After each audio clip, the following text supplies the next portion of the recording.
Hey guys, tonight we whisper from the dark corners of a stone monastery where time has long since stopped ticking. You are standing beneath the abbey floor, in a chamber the monks once called the mouth.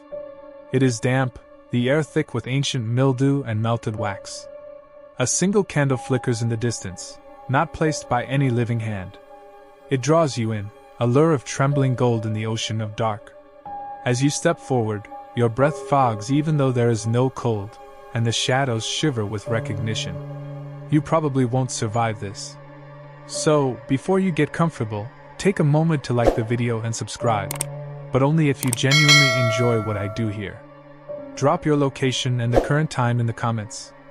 Now dim the lights, maybe turn on a fan for that soft background hum, and let's ease into tonight's journey together. The book waits beneath your fingers now, wrapped in a sheath of cured skin so old it is transparent in places, revealing glimpses of moving ink beneath. It was buried beneath bricks marked with a circle of nails, an old protection spell said to trap wandering spirits in iron geometry. The cellar smells of old bread and lost voices. You kneel before it, and the candle sighs as if exhaling your name. The book bears no title, only a scrawl in Latin. Exorcismus Introdomum, 1491. A real volume, rumored to have vanished during the dissolution of the monasteries. Last seen in the library of a Bohemian exorcist prince who died screaming during Vespers. The script is angular and crawling, like beetles in ink. Scholars believe the work references a lost monastic order in southern France that practiced isolation so severe their monks were buried in soundproof caskets for 40 days of purification. The page flutters open on its own, to a chapter marked with an oil-smudged symbol of Saint Erasmus flayed open. Begin. It whispers, though your lips do not move. The candle grows dimmer as you read, as if the words absorb the light. A fringe belief described in these passages insists that ghosts are not souls, but shadows left behind when a person's name is spoken at the moment of death by someone who does not love them. Thus, it teaches, one must name the ghost aloud in reverse while holding breath, what the book calls drawing the name back into silence. The Latin is difficult, but not impossible. One entry debates a theological riddle long since forgotten, whether Christ ever exorcised the ghost of Judas, and if the absence of this record implies a kind of forbidden mercy. The monks of this text claim such silence is not peace, but punishment. For the betrayed must walk where betrayal was spoken. Your candle flickers violently now. The cellar walls seem closer. You hear breathing. Not yours. The book is not cold in your hands. It is warm, pulsing faintly. The whisper comes again. You have read the first line. You are not alone. The ink moves. You do not see it at first, not truly, but you sense it. It swirls like oil on water, forming words that weren't there before. You blink, and it's different again, more letters, deeper now, as though written not upon the parchment, but within it. They say the monks who first penned the book of how to get rid of ghosts in the house used not common ink, but a tincture made from blood taken during lunar eclipses, mixed with powdered jet and dissolved sheep's brains. Ink that remembers what you forget. It murmurs. It is this mixture that glistens unnaturally, never quite dry, always slightly reflective like wet obsidian. Your fingertips hover above it, and the hairs on your arm rise in perfect union. In the corner of the room, your candle cowers. You are no longer sure if it's the ink or the page beneath that breathes. The cellar groans. A rustle from behind a rotted wine barrel. Nothing. Yet something. You turn to the next leaf, more cautious than before. Here, a passage describes an ancient belief held by itinerant monks who wandered southern Italy in the 1300s. These monks swore by a ritual known as the naming of fire, wherein they would write the names of the dead using only their own blood and bury the parchment beneath a hearthstone. If the ghost was truly gone, the fire would burn blue. But if the spirit lingered, if it fed on memory or regret, the flame would sputter, and a thin column of black smoke would trace the dead man's last path. The book describes one such test performed in what is now Apulia, where the hearth smoked upward into a sealed attic, revealing that the ghost had remained above, listening to every conversation for 3 generations. Scholars have debated whether this ritual was ever actually practiced. Some argue it is an allegory. Others believe the description is too precise to be fictional. The page beneath your hand grows warmer. The ink shudders. In the footnotes, though who can say what counts as a footnote in a cursed book? You notice the margins are filled with scrawled questions, written by another hand. What happens if the ghost knows the fire is meant to reveal it? Why do some names vanish from the ink after you say them aloud? Whose blood was used for these lines? You blink. That last one, was that your handwriting? The script flickers, rearranges, then settles. The book does not want to be questioned. The candle's flame dips low, pulled downward as if something beneath the floor is drawing it toward itself. You do not look away. That would be an error. You know this now. Keep reading. The voice rasps from the stone above your head, above, but also behind your left shoulder. You feel the book breathing with you. Or rather, you're breathing with it. The page turns on its own, its edge dragging across your wrist like a cold fingernail. The next section is headed with a symbol, 3 concentric circles inked in black, red, and a faded green. Beneath, the text reads, "To welcome the spirit is to remember it wrong." You do not know what that means. Not yet. But as your eyes trace the uneven script, your ears begin to itch. The book recounts the ritual of the 3 knocks, practiced by cloistered mystics in what was once Moravia, where fog never lifted and bells tolled for no one. The custom was simple. Before exorcising a ghost from a house, you must first invite it in. It is not enough to drive it out, it must be welcomed, misnamed, and tricked. 3 knocks, from the inside of the chapel door, were said to begin the rite. 1 to open, the book whispers. 1 to deceive. 1 to forget. There were stories of abbots knocking on wood that no longer existed, only to hear the answer in stone. According to one obscure historical account dated 1493, a lay brother in Saxony vanished after performing the ritual. The monastery found only his robe and a blackened mark where he once stood, 3 ashen circles, like those drawn in the book. Some believe he succeeded in banishing the spirit and was taken as payment. Others say he knocked not to call the ghost, but to confess to it. Scholars have debated whether this practice prefigures the summoning error, the idea that some spirits are not ghosts at all but memories summoned into flesh by the act of misremembering. The ancient text describes a chant in fragmented Latin, meant to be recited with closed eyes. Ego aprio, ego menture, ego obliviscer. I open, I lie, I forget. But if spoken with eyes open, the ghost does not come from the walls. It comes from you. You shudder. Not from the cold. From the sound. Because as you mouth the chant under your breath, as though testing it, you hear something knock. Once. Then again. Then a third time. Not from the door. From beneath the altar stone behind you. You dare not turn around. Not yet. The book's ink is moving faster now, script redrawing itself as though reacting to the knocks. The passage on the page twists mid-sentence, forming a warning. The ghost now knows your voice. Do not speak its name again. You haven't. Have you? Your throat tightens. There is something just at the edge of your hearing, like the rustle of paper or skin. You remember dimly that some monks wore veils not for modesty, but to keep ghosts from learning the shape of their lips. One such order, the cloister of the hollow tongue, believed speech gave spirits passage through the body. Their monks whispered only backward prayers, and never on holy ground. The book makes no judgment of this practice. It simply notes the order disappeared in the winter of 1491. You know the date well. It is when this book was finished.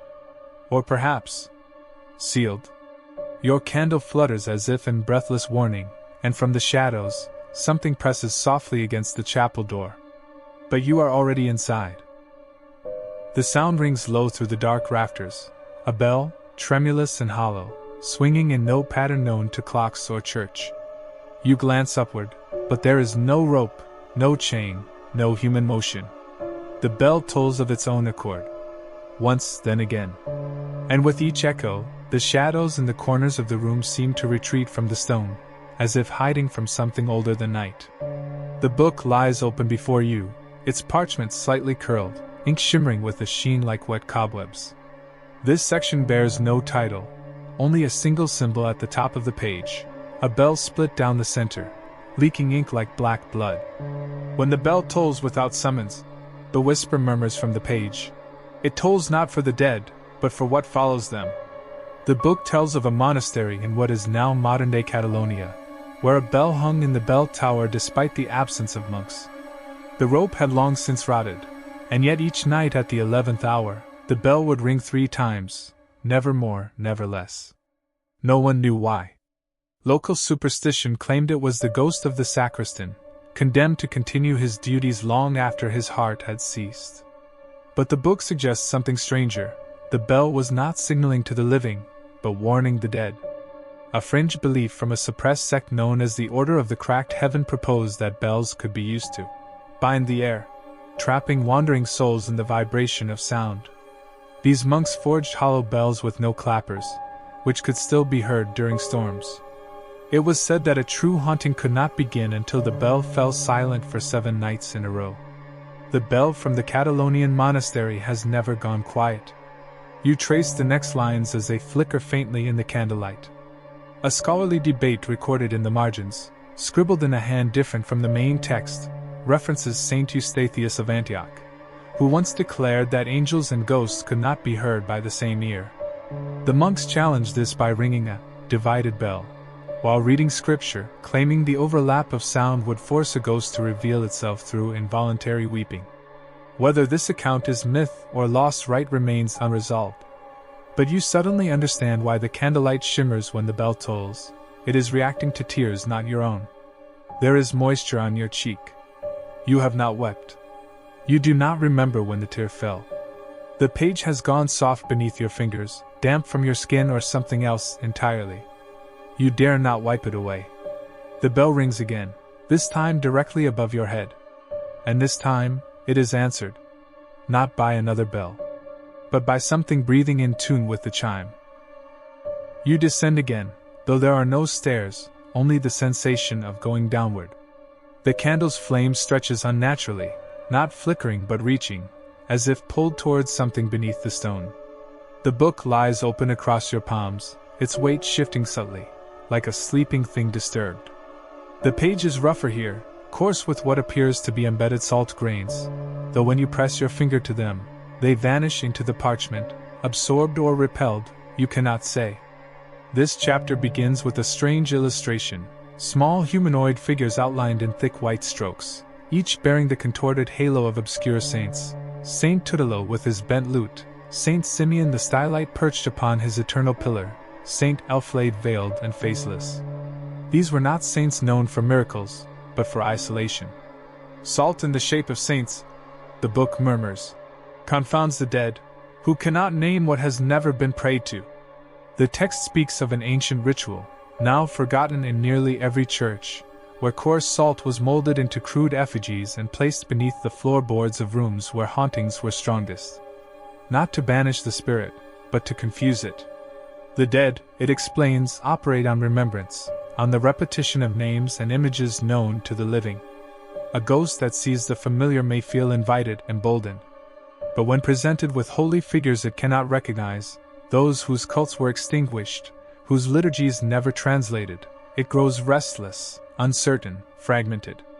One account from a Carpathian abbey tells of a nun who placed a salt effigy of Saint Godelieve beneath her bed. The weeping ceased, the tapping on the walls grew faint, and after 7 nights, the ghost was found weeping in a corner, unable to pass the image. It begged for a name, but no one remembered the saint's feast day. The ghost dissolved into the mortar. Scholars scoff at such tales, debating whether the rite was metaphorical, a psychological tool to reclaim the sacred space of the mind. Others argue the ritual had older roots, tied to pre-Christian salt burials and the belief that spirits could not cross mineral lines, especially if arranged in unfamiliar forms. The book offers no opinion. It only instructs. Draw them crude. Draw them wrong.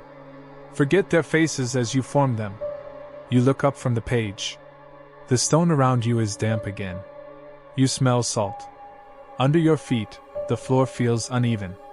You kneel, slowly, pressing your ear to the ground. There is whispering beneath the stone.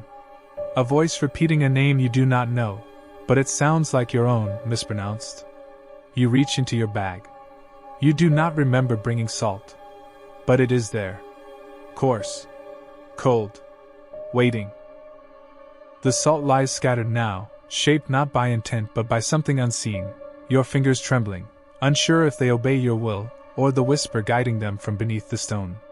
You draw a final crude halo and glance up. The candle's light fades into a bruised hue, and the air tastes of dust laced with milk. You feel watched. Not from across the room, but from within it. The book opens to its next chapter without your hand, the pages fluttering against your wrists like wings. A new symbol emerges, 2 small handprints, pressed side by side into a rectangle of crumbling ink. The words above them are faint, nearly lost to time. He never left the room, only the flesh. The candle hisses. Something shifts in the wall beside you. This section tells of a practice uncovered in the records of a 15th century abbey hospital in Cornwall, where children born with unclean breath, those believed to inhale the sins of the dying, were sealed into alcoves within sacred walls. They were not killed. They were forgotten, kept company by relics and murmured prayers, a form of living intercession for the haunted. One such child, recorded only as Simon of the North Passage, was found decades later when renovations cracked the old plaster.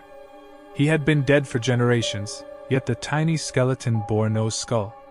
In its place was a hollow cavity, smooth and clean. No evidence of trauma. No sign of time. Just absence.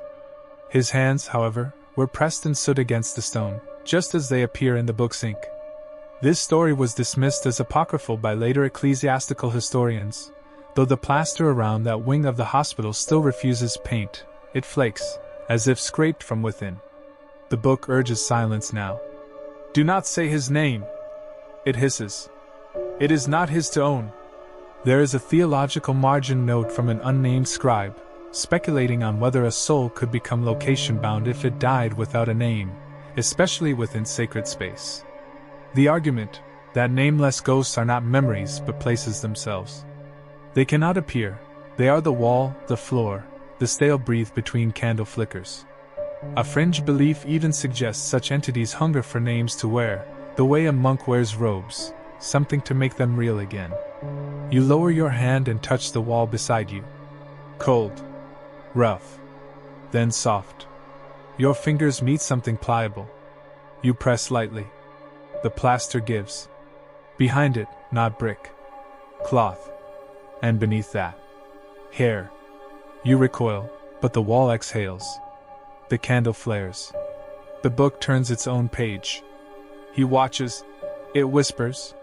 He listens for what you'll name him next. The candle gutters sideways, as if leaning away from the wall's breath. Your fingers tingle, not with cold, but memory. Memory's not yours. You retreat from the touch of the plaster, yet the sensation clings to your skin, like the stale scent of old breath or dried tears. The book lies open again, displaying a smudged illustration of a monk kneeling before a mirror, his mouth sewn shut. Beside him stands his reflection, lips moving silently, eyes burning. Beneath the image, a line etched in crooked Latin. Confess to your echo. It will answer in truths unspoken. You are drawn to it, compelled. Somewhere nearby, a mirror waits. Covered. Forgotten.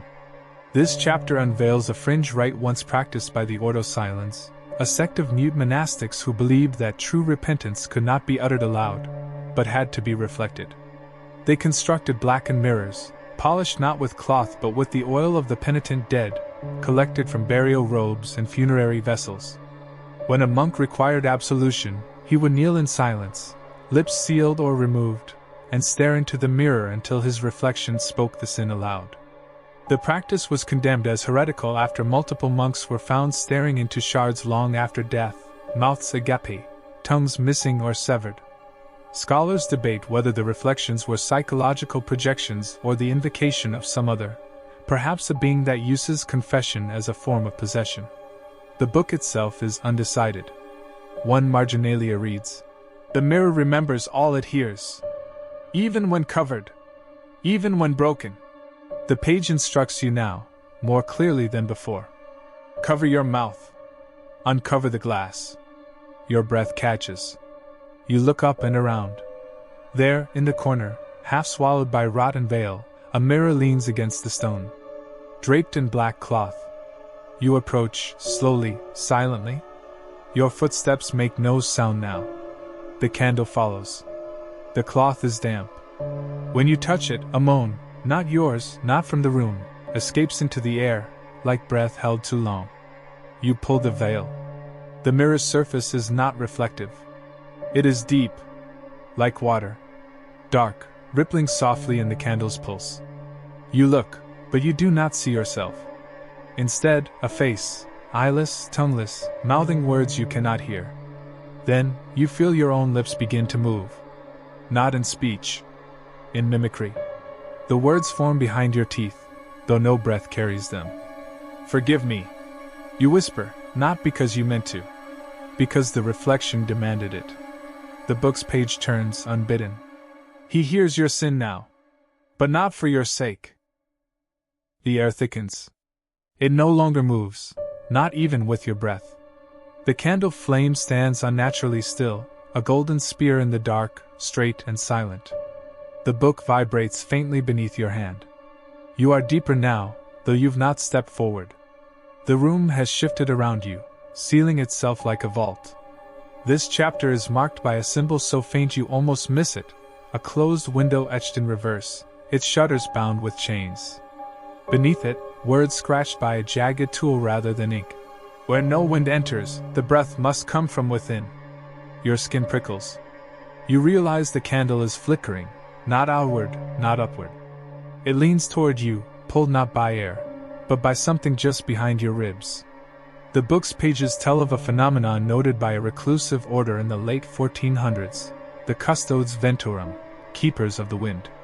They sealed rooms in ancient chapels, caulking even the smallest cracks with tallow, ash, and dried honey. Their goal was to create a pure silence, a chamber where no wind, no sound, no natural motion could pass. Within these rooms, the monks claimed, hauntings revealed their true forms. For spirits that depend on cold drafts, flickering shadows, and murmured winds to manifest, the absence of such things strips them bare. Naked, they speak through the flame. One account describes a monk left alone in one of these rooms for 7 nights. On the 8th morning, he emerged with a scorched hand and one phrase. It borrowed my breath to remember its own. The next day, he vanished into the crypt below and was never found. Your candle's flame bends again, always toward your face. Not with warmth, but need. It seems to taste the air as you exhale, then shudders as if reacting to a memory. The text urges you to speak, but only a single word, any word. Just once. To give the ghost a shape.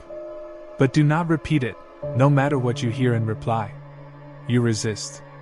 But in the stillness, the silence presses. The candle flutters. From the wall comes a sound like teeth tapping glass. You speak. One word. Yes. The sound ceases. Then something inhales, from just behind your neck. The book's ink curls like burned hair, forming a phrase. It heard you. It remembers you now. You must not speak again in this room. A scholarly note, one you now notice etched vertically into the spine of the open leaf, raises an ancient theological debate. Are ghosts the dead trapped in memory?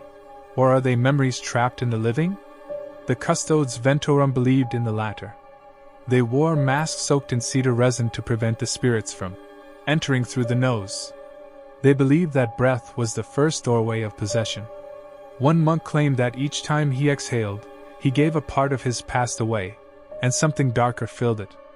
You take shallow breaths now. Too shallow. The room listens. The candle leans closer. Not wind. Not breath. But a question, hanging just inside your lungs. Unspoken. And waiting. The air is still thick, but your breath has learned to move through it, narrow, cautious, shallow. You step backward, though the floor remains unchanged, and the candle's flame drifts reluctantly with you, as if protesting your retreat. The room is quieter now. Not silent, listening. The book falls open without a hand to guide it, its pages curling back to reveal a fresh sheet of parchment that smells faintly of scorched wood and cloves. The illustration at the top is crude, a hearthstone split in two, its ashes swirling upward to form an eye. The ink is faint here, like dust rubbed into linen. Underneath, the heading emerges slowly, as if remembering itself. The ash holds what fire forgets. The text describes a ritual once performed in mountain abbeys, where winters were long and fires rarely ceased. When a ghost refused to depart, the monks would burn a single page from the book, just one, no more, and scatter the warm ash across the hearthstone. If the spirit remained, the ash would swirl and collect into script not written by mortal hand. Instructions would form, phrases in dead tongues, or diagrams pointing to forgotten corners of the monastery.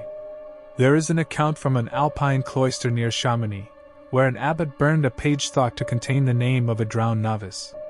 The ash rose and arranged itself into a map of the abbey's crypt, where a voice had been heard weeping for 12 nights.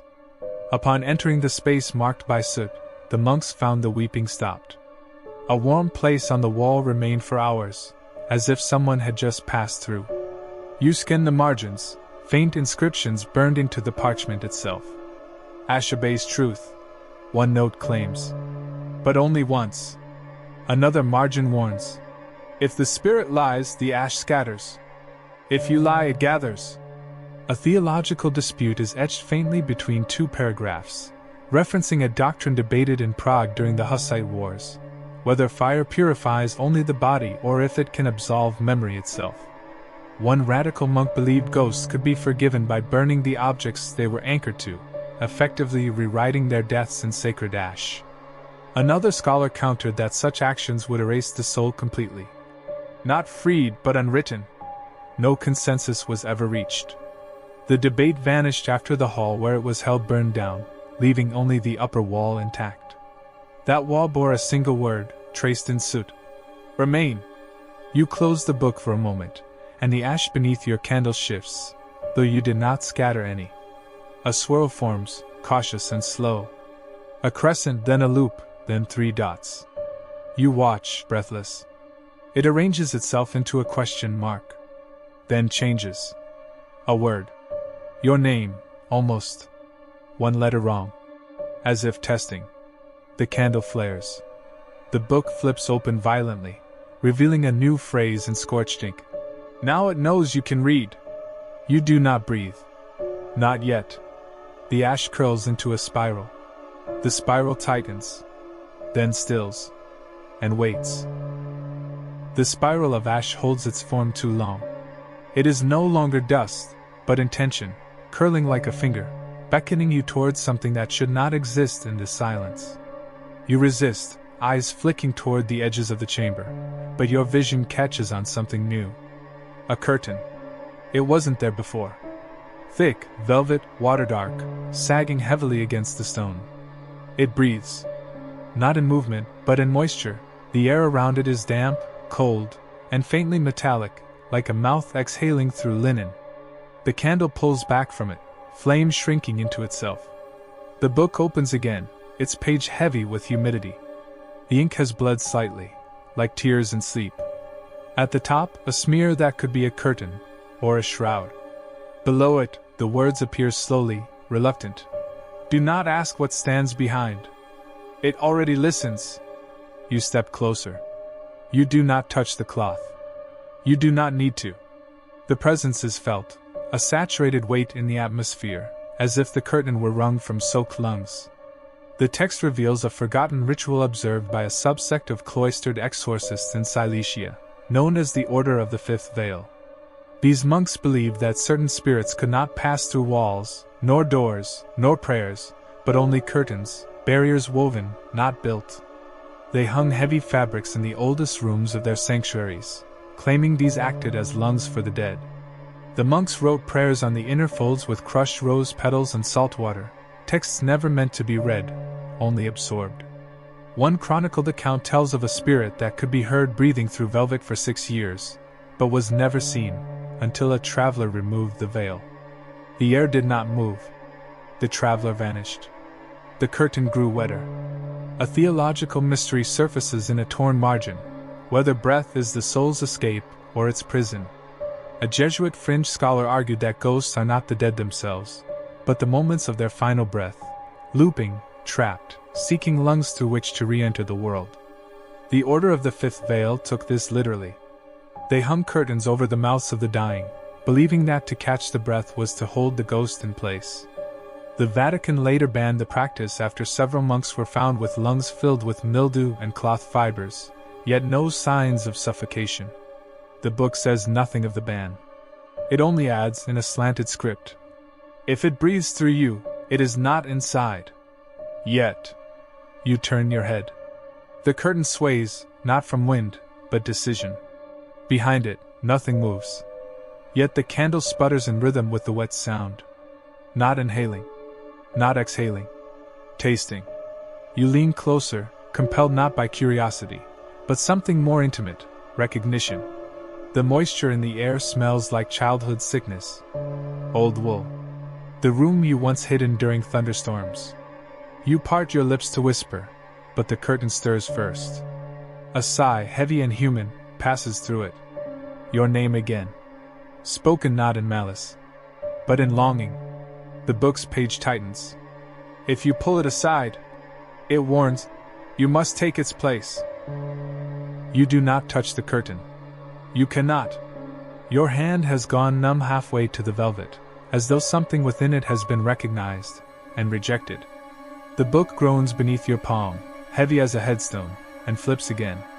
The candle flares in protest. This new page is different, rougher, pocked with pinpricks, as though pierced by hundreds of tiny barbs. The image is stark, a face in profile, hooded, with thorns emerging from a black, lipless mouth.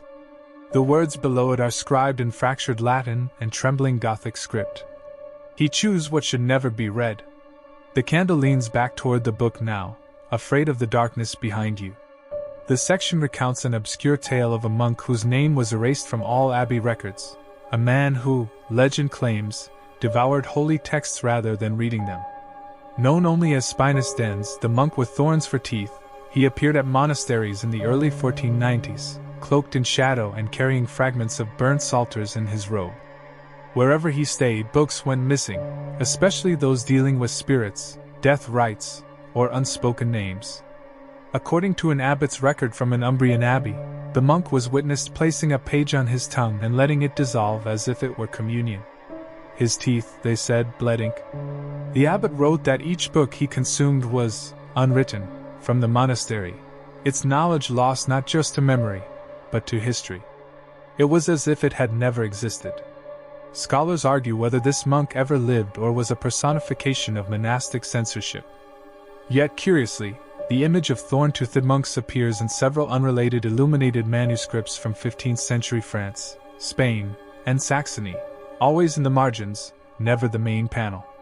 A theological note from a wandering canon debates whether some knowledge, when spoken aloud, must be devoured to preserve the world's order, that reading aloud certain rites pulls them into permanence, and only consumption can undo the damage.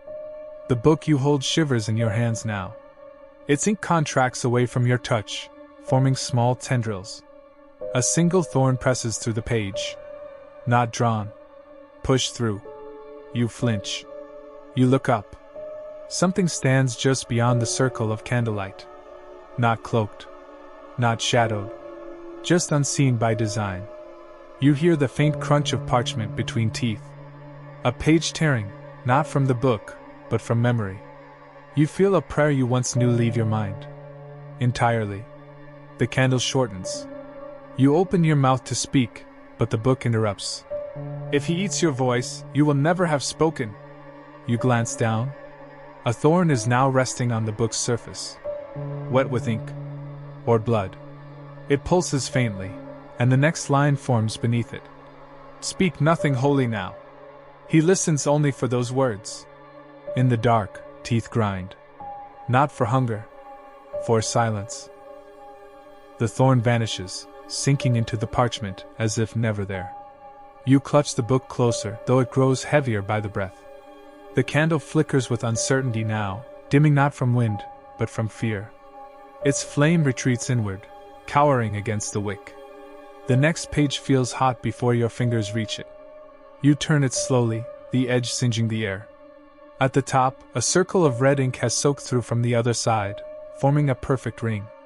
Within it, a chalice, drawn without shadow, cradling something dark and fluid. A single phrase ripples beneath it, as though scalded into the page. Not all blood dies at death. The text is feverish here, the script rising and dipping as though written by a shaking hand. It speaks of a ritual used only in dire hauntings, preserved by the Domus Alborum, a secretive lineage of lunar priests who served both church and grave during eclipses. Their exorcism required not relics, not psalms, but blood. Not fresh, but ancient, drawn from veins during a new moon, sealed in vials of obsidian, and hidden in sanctified earth. When a spirit refused to leave, the blood was brought to light and placed where moonlight fell directly upon it. The rite called for no words, only the watching of the blood as it boiled, not from heat, but from memory. If the spirit was near, the blood would rise, hiss, and bubble with old wounds. And if the ghost was bound to the body that bled, it would scream, not aloud, but through the blood itself. One scholar, exiled from Vienna in 1496, believed that the ritual was less about exorcism and more about resurrection. He argued that what boiled was not rage or guilt, but the soul, disturbed, summoned, cornered. He noted that in several accounts, the boiling blood took form in the shape of a mouth, speaking in tongues lost to parchment. Theological debate circles this ritual endlessly. Can sanctified blood retain spirit beyond death? Does blood, once spilled in ritual, cease to be part of the body, or does it become its own entity, wandering, remembering? The book offers no conclusion, only warning. Do not drink. Do not anoint. Do not spill again. You realize now, the book is warming because of the vial resting in your pocket. You do not remember placing it there. But it is glass, obsidian dark, and within it something stirs, even without light. The candle pulls back as you lift it. A pale shaft of moonlight spills through the cracks in the stone ceiling above, not there before. The vial twitches. You open it. Slowly. The blood within begins to bubble, gently at first, then violently. A low hiss rises from its mouth, like breath expelled through clenched teeth. And then silence. The bubbling ceases. The vial cracks. From the fissure, a single drop falls onto the book, and burns a hole through the next 5 pages. You lean close, horrified. Through the hole, words begin to form on the stone beneath, as if inked by the steam. You brought it too close. Now it knows your warmth. The blood hisses into silence, then cools, sticky, black, like tar solidifying around the breath it once carried. The air is thicker now, not damp like before, but dense with something more abstract, a weight of events trying to unwind themselves. You close the vial, though it is cracked and warm. Beneath it, the burned hole in the book's pages pulses faintly, like a slow heartbeat. The next leaf resists turning. When it finally yields, the ink is reversed, letters mirrored as if meant to be read in a reflection or in the memory of a dream. At the center of the page sits an image, an hourglass, its sand flowing upward, and beside it, a line scrawled like a warning or a bargain. Time is not what the dead remember. You read on. The passage describes an object that appears in multiple accounts across differing geographies and centuries, a relic shaped like an hourglass, though with no beginning or end. In one record from the High Alps, a monk discovers it in the hollow of a tree grown in a spiral. The sand inside is pale, almost translucent, and moves contrary to gravity. The monk writes that the hourglass does not measure time but undoes it, turning back moments when the ghost refuses to forget. The ghost, he claims, lives not in the place where it died, but in the minute it died, repeated over and over like a breath that never completes. When the hourglass is activated, by presence, not touch, the ghost is forced backward, reliving the final moment in reverse until it is either soothed or shattered. Theological debates arise from these stories, especially in the margins of heretical texts banned in Krakow and Avignon. One question reappears: Is time a property of the soul, or merely the residue of its fall? A condemned scholar, known only as I.G., claimed the hourglass was not a tool, but a prison, designed not to help the dead, but to trap them in the illusion of being unhaunted. He writes, "The hourglass deceives both ghost and man, convincing each they are alone in their suffering. Only when the sand runs out does the truth return. Time was never yours." The book offers no instructions on finding the relic, but the page beneath your fingers begins to glow faintly, as though time itself has looped back to a prior heat. You feel it then. The moment you first open the book, its weight, its breath, the seller's hum. You feel your hand move again, but not by will. You are repeating something. The candle flares and dims, just as it did. The pages you burned are not yet scorched. You've turned them, but they are still whole. The ash beneath the hearth reforms into unburned parchment. You see yourself, shadow-like, reflected faintly in the glass vial, turning the hourglass you do not remember holding. The sand flows up. Behind you, something exhales a question. Or perhaps, it is asking you to remember in the wrong order. The book's ink crawls across the page again, shaping a single line. If the ghost returns to the moment, and you are in it, who then is haunting whom? The air feels unfamiliar now, as though the room has forgotten you, but only just. The candle's flame bends sideways in slow, deliberate arcs, like a pendulum seeking its end. Beneath your hand, the hourglass impression in the page fades, replaced by a new image, a single word, scrawled over and over, each version more distorted than the last. No vowels. No consistent form. It crawls across the parchment like something alive. Around it, warnings scabbed in rust-colored ink. This name has no mouth. And, do not say what cannot be silenced. The letters blur the longer you stare. One attempts to shape itself on your lips, and vanishes from the page as if offended. This chapter speaks of the vocum nullum, a forgotten liturgical anomaly uncovered in 1491 during a synod of heretical scholars in Metz. They spoke of a name found in an apocryphal gospel, one that could not be pronounced by any known tongue. The name, they claimed, belonged to a spirit not of man or beast, but of memory unanchored. When spoken aloud, it would not summon, but inhabit, first the voice, then the mouth, and finally, the thoughts of the speaker. Monks who encountered the name began humming unconsciously. Some composed chants they did not remember writing. One manuscript discovered in a flooded cellar bore the phrase over and over in marginalia. "I hear what I never spoke." Scholars debated whether this name represented a true spiritual entity or a linguistic virus, an arrangement of letters that collapsed understanding through sound alone. A Dominican linguist, burned at the stake for suggesting Latin itself was agate, argued that the name was a phoneme of possession, that to utter it was not invocation, but replacement. The book you hold presents no definitive spelling. Instead, it offers gestures, curls of ink, mouth shapes drawn in profile, the contours of sound without substance. "You cannot speak what you cannot forget," it mutters. And then, darker still, "But it can speak you." Your lips tingle. You realize your jaw has tightened. Beneath your tongue, the taste of copper and mold. You have not spoken. But your voice, something in it, has changed. Echoing. Lagging by a breath. You whisper, "Who are you?" And the echo returns, not your voice, but something older, flatter. It answers with a syllable that never quite ends. The candle bends toward your mouth now. Not in warmth. In listening. The book pulses. The page turns to skin. Written upon it is the name again, only now it is inside your thoughts. You try to blink it away, but blinking only draws it closer, more defined. Your ears ring. The air contracts. Behind you, you hear your own voice, not repeated, but preceding your words. The echo has become the origin. And in the page's final breath of ink, once heard, the name cannot be silenced. You are now its echo. The name hums now, beneath your skin, like a second pulse, not quite yours. The candle struggles to remain lit, flickering violently despite the absence of air.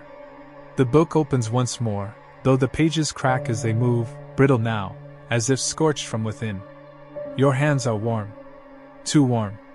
The next illustration is not drawn, but seared into the page, a pyre, perfectly round, with no wood beneath it, only faces, pressed in flame. Not screaming. Waiting. Below the image, one final passage unveils itself, line by line, branded into the parchment like judgment. When all else fails, burn what cannot lie. Fire will not consume the guilty. It reveals the innocent. The text is older here, less instructional, more elegiac. It speaks of the final rite. One that is to be performed only when no prayer, no salt, no mirror or silence can unbind the spirit. When the ghost has not only entered the house, but knows it better than the living. The rite calls for fire, not just heat, but recognition. A fire that does not begin with spark or tinder but memory. The monk is instructed to light the blaze with an object dear to the ghost. Not loved. Dear. Something worn, smelled, bled into. The fire is then to be watched, never stirred, never fed. If it burns blue, the spirit has departed. If it burns red, the ghost resists. But if it does not burn at all, if the flames die before they rise, then the fire has seen your face. And you are not innocent. An obscure footnote references a controversial trial in Lubeck, 1491, where a monk accused of forging sacred rites was sentenced not to death, but to proving innocence by fire. He was given a scroll from this very book and told to read the final passage aloud while a fire was lit at his feet. The fire did not spread. It circled him, flickered, then went out. He wept, but no one heard him. Later that night, the monastery burned to its foundation. His cell was untouched. On the wall, written in soot, one sentence: "The fire knows." Scholars argue whether the tale is allegory or history. The room where it occurred has since been sealed. No wax will melt within it. You reach for the candle now. Its flame does not yield. It watches. You feel the book urging you, feed it something true. A lock of hair. A breath you've kept. A piece of your name. You lean forward. The flame does not flinch. It bends toward your eyes. You whisper a memory, and the fire flares, blue, then gold, then nothing. Smoke rises, thin and twisting. You wait. The floor does not cool. The air does not clear. The fire, though gone, has left behind its shape. On the stone, where the flame once was, your shadow remains, still, perfect, watching you from beneath. The book closes itself. It is finished. But you are not. The silence that follows is not empty. It is pregnant, charged with something unburned. You hold the closed book in your lap, and still it pulses faintly, like the beat of something buried deep. The room is dark now, yet still strangely illuminated. A soft glow hums from nowhere, everywhere. You trace the cover with one trembling finger. The hide is warm, as if held recently by hands not yours. A final line is carved into the spine, too faint to have ever been ink. The book does not end. It waits. You breathe, and the air responds. Your mouth shapes a prayer you don't recall learning. The words do not leave your throat. They remain. Internal. Looping. The ghost has not departed. Because it was never here to begin with. It was always inside the page. Inside you. And you read it. You gave it form. You named it. You fed it a fire that would not burn you, and in doing so, you proved your guilt. Outside you hear nothing. No birds. No bells. No wind. The world beyond the room has shifted, just slightly. Enough that it will never fully return to what it was. You pick up the book again. It does not resist. A new chapter has formed in the back, etched into the hide. The book of how to return what follows. The page is blank. For now. But not for long. Because now you know. There are more books. There are always more books.